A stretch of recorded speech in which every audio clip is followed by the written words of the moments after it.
Welcome to The Explainer. Today, we're jumping straight into a really rigorous empirical examination of a heavily documented, widely recognized piece of urban transit data. Now, on the surface, the source material we're analyzing today might just seem like a simple, rhythmic account of a daily commute, but when we actually apply a strict sociological and mechanical lens to it, well, it's wild.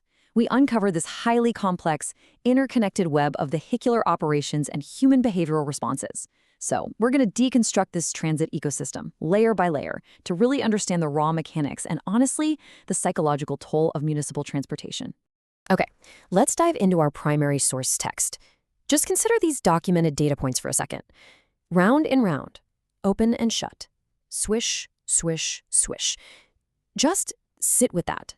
These aren't merely words, right? They are an exact rhythmic transcription of heavy machinery in a state of relentless, unforgiving operation.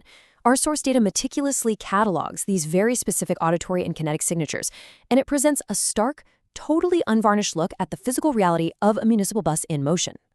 Which brings us to the central thesis of our explainer today. What do these seemingly disparate mechanical actions actually tell us about the chaotic ecosystem of public transit?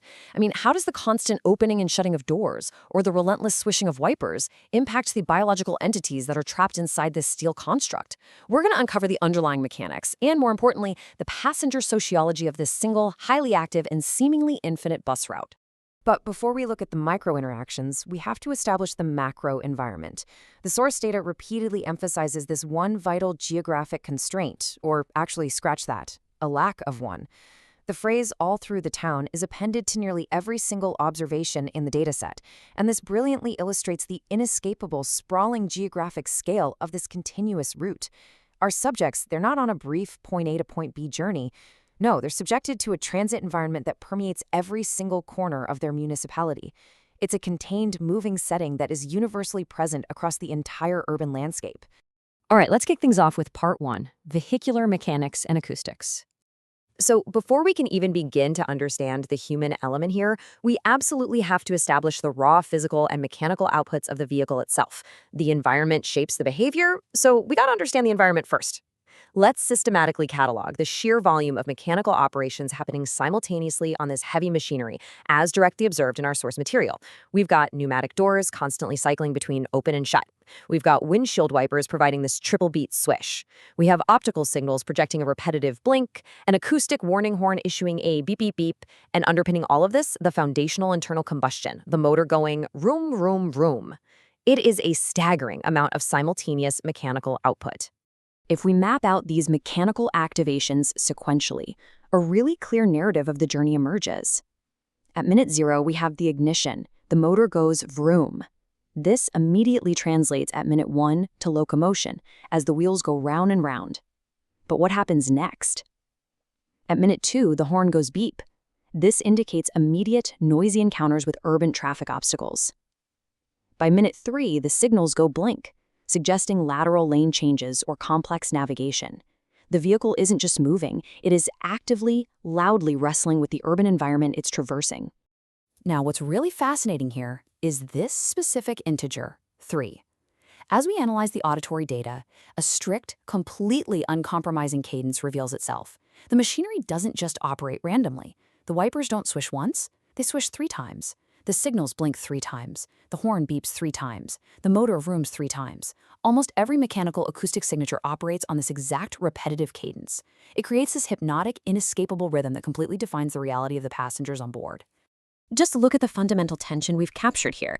In that first column, we have the mechanical auditory outputs. Swish, blink, beep, vroom. These are cold, rhythmic, totally predictable, and rigidly programmed to that rule of 3. But then in the second column, we have the biological auditory outputs of the humans inside. You've got the wah of crying, the sh of shushing, and the unstructured gurgling and laughing noted in the source's ambient audio. It's this profound clash between the unfeeling, programmed rhythm of the machine and the chaotic, totally unprogrammed distress of its biological cargo. Moving right along to part 2, passenger kinematics. Having established that relentless mechanical environment of the bus, we now need to shift our focus inward to the passengers themselves. We have to observe exactly how this chaotic mechanical environment triggers physical and emotional human responses. To do this, we're applying the concept of kinematics, which is the branch of mechanics concerned with the motion of objects. According to our primary source data, the people on the bus are continuously going up and down. They are not at rest. They're subjected to the kinetic energy of a vehicle navigating uneven urban terrain, literally being thrown upward and downward by the relentless motion of the machinery as it operates all through the town. This physical instability is the baseline state of the human experience on this route. When we break down the demographic behavior of the humans on board, we see a highly volatile mix. A huge portion of the passenger action, 40% of our recorded data actually, is purely reactive physical movement, just going up and down. But look at the remaining 60%. It is entirely consumed by a generational crisis. 20% of the recorded actions are babies crying. In response, another 20% are mommies actively shushing, and the final 20% are daddies expressing affection. This is not a peaceful commute, folks. It's a moving crucible of physical movement, vocal distress, active mitigation, and emotional reinforcement. Which brings us to part 3, the parental response cycle. So the absolutely crucial point here is how these humans manage this crucible. We're going to zoom in on a specific micro-narrative buried within our sociological data to examine the escalating tension and the resolution happening within the family units trapped on board. The source data outlines a very clear cascading cause and effect loop. Step 1 is the trigger. The mechanical environment and kinematic instability cause the most vulnerable passengers, the babies, to vocalize distress. They go wah, wah, wah. This immediately initiates step 2, immediate mitigation. The mommies deploy a rapid acoustic countermeasure, going shh, which brilliantly matches the strict 3-beat cadence of the bus itself. Finally, we reach step 3, long-term resolution. The daddies intervene with a psychological stabilizer, vocalizing, I love you, I love you, I love you. It's a highly synchronized, multi-tiered parental intervention strategy, and it is triggered entirely by the transit experience. Let's analyze these distinct but totally complementary coping mechanisms. The mommy strategy is purely one of acoustic mitigation. That shh is designed to cut right through the beep, beep, beep and the swish, swish, swish to suppress the infant's wah. It is a literal fight for auditory dominance. Conversely, the daddy strategy shifts completely away from noise cancellation toward profound emotional reinforcement. By declaring, I love you, the father is attempting to stabilize the delicate psychological ecosystem of the commute. He's reminding the infant that despite the fact that they're being violently thrown up and down all through the town, they are secure within the family unit. And finally, part 4, the endless loop.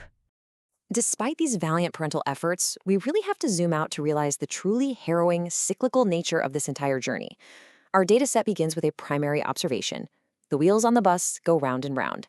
We then progress through the doors, the wipers, the signals, the physical bouncing, the crying, the shushing, and the parental love. But remarkably, how does the data set conclude? Exactly as it began. The final observation recorded is, once again, the wheels on the bus go round and round. The mechanical locomotion frames the entire human experience, suggesting an inescapable, infinite repetition. Which leaves us with this final, vital question to ponder. If the initial conditions of the mechanical ecosystem inevitably trigger the biological distress, and the biological distress is only temporarily mitigated before the mechanical cycle repeats, if the wheels go round and round forever all through the town, does the journey ever truly end? Are these passengers simply caught in an existential permanence, forever bound by the public transit social contract?